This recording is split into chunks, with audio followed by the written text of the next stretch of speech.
Um homem procurou ajuda não porque ele quisesse, mas por pressão da família. Mas quando ele chegou, ele disse: me disseram que eu precisava me submeter à psicoterapia.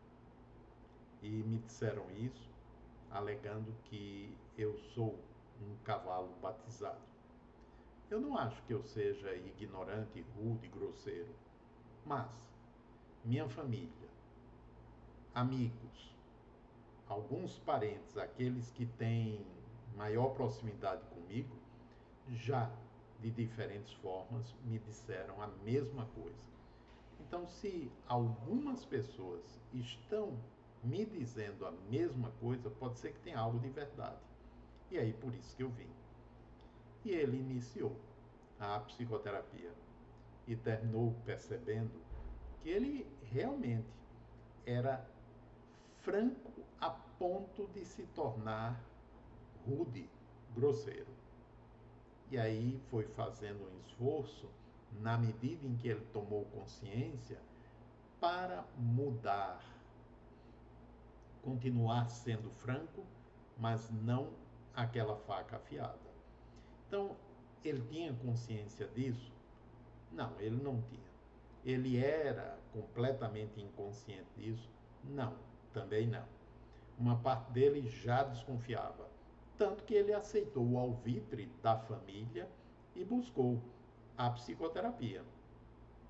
Outros simplesmente rebatem, ficam com raiva, sentem-se ofendidos e muitas vezes cortam laços de amizade por considerarem que as pessoas não o compreendem. Lembro de uma outra pessoa que buscou a psicoterapia porque não, relacionamentos amorosos não vinham dando certo. Ela já tinha passado por inúmeros namoros e alguns relacionamentos mais estáveis, nos quais morou junto com a outra pessoa e que terminaram não dando certo e reclamavam que ela era muito controladora. E ela dizia: eu não me percebo controladora, mas todos eles me falaram isso, me disseram que eu sou controladora, quero controlar tudo, mas não me dou conta. Então, mas se vários deles me falaram a mesma coisa, então eu desconfio que talvez seja verdadeiro. E ela iniciou o processo de psicoterapia. E no curso da psicoterapia, depois de algum tempo, ela se deu conta, né, ajudada também pelo relacionamento em curso, no período da psicoterapia, ela se deu conta de que realmente as coisas tinham que ser do jeito como ela pensava. Ou seja, ela era controladora. Ela se considerava sempre a certa, a forma como ela pensava era melhor, o jeito dela era o mais eficiente e por aí afora. Então, na medida em que ela percebeu isso, começou a partir daí o esforço para fazer diferente, para deixar, permitir, digamos assim, que o outro encontrasse a sua própria maneira de resolver as questões. E aí, com o tempo, ela foi conseguindo e foi se tornando para ela muito mais leve a convivência com os demais. Então, isso são processos de autoengano. Eu não consigo perceber que eu funciono daquele jeito, porque aquele modo em que eu estou funcionando me parece ser natural e o verdadeiro, mas termina se conflitando com o jeito das outras pessoas, com o modo de pensar e funcionar das demais pessoas, né? Bom, é sempre autoengano? Às vezes não. Às vezes você pode ter uma forma de funcionar que realmente seja mais eficiente e que uma ou outra pessoa não gosta, né? Mas se várias ao mesmo tempo, num curso de um certo tempo, lhe dizem que você está funcionando de uma forma inadequada, vale a pena parar para pensar, né? Esses modos de funcionamento geralmente são defensivos.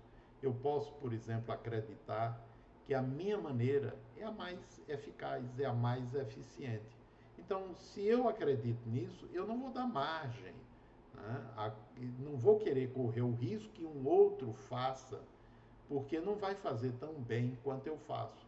E aí o que é que ocorre? Eu vou me sobrecarregando no trabalho, na família, porque eu vou puxando para mim as atribuições. E com o tempo eu vou reclamando que os outros não fazem, não querem fazer ou se omitem. Mas se minha maneira de funcionar é essa que eu julgo a mais eficiente, eu vou pegando para mim a responsabilidade, para que não haja margem de falha ou de erro e se torna pesado. No início, não. É confortável, né? Porque me sinto seguro. Mas depois de algum tempo, começo a reclamar das outras pessoas, achando que elas estão inadequadas, errando, se omitindo, deixando de fazer e aí com isso me sobrecarregando. Então, o processo de autoengano, ele está inserido no campo da persona. Então, a persona é uma instância psíquica defensiva, principalmente defensiva, para que eu me apresente de uma determinada forma para os demais, para mim, né? E oculta realidades do meu ser que desagradam a esse campo de superfície, né? Bom, da mesma forma que eu estava falando sobre o autoengano, durante algum tempo essa estrutura psíquica ela é confortável, ela é protetora, mas com o tempo se transforma num peso, né? E incomoda. E aí é quando o indivíduo, pela angústia que advém desse processo, vai buscar ajuda, porque sozinho não consegue. Normalmente a busca de ajuda é para se libertar da angústia, do sofrimento, mas com o tempo a pessoa vai se dando conta que o sofrimento é consequência e ao mesmo tempo o alarme, como se uma parte dela estivesse dizendo, olha, não é por aí, né? Percebe, aprende a mudar, se torne mais leve. E na medida em que a pessoa vai se dando conta, vai tomando consciência, ela vai aprendendo a modificar, sair daquele modo de funcionamento e realmente vai ficando mais leve, vai ficando mais suave e vai, obviamente, vivendo bem melhor.